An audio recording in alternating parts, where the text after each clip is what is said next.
সূর্যাস্তের পর ভুলেও এই কাজগুলি করবেন না, জীবনে নেমে আসবে আর্থিক সংকট।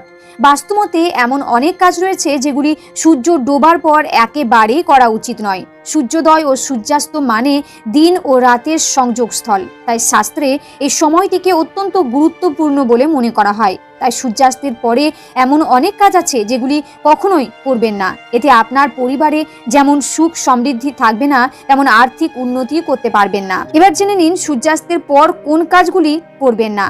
সন্ধেবেলা ঘুমাবেন না। অনেকে সন্ধেবেলায়ও ঘুমিয়ে থাকেন। শাস্ত্রমতে সন্ধেবেলা ঘুমাতে নেই, কারণ এর ফলে তাদের বয়স কমে। পাশাপাশি বাড়িতে নেতিবাচক শক্তির প্রসার ঘটে। আবার ধর্মীয় দৃষ্টিতে মনে করা হয় সন্ধেবেলা লক্ষ্মীর আগমন ঘটে। এ সময় পরিবারের সদস্যদের ঘুমাতে দেখলে দেবী রুষ্ট হয়ে চলে যান। সূর্যাস্তের পর বাড়িতে ঝাঁট দিতে নেই। সূর্যাস্তের পর কখনো বাড়িতে বা উঠোনে ঝাঁট দিতে নেই, কারণ এটি আর্থিক অনটনকে স্বাগত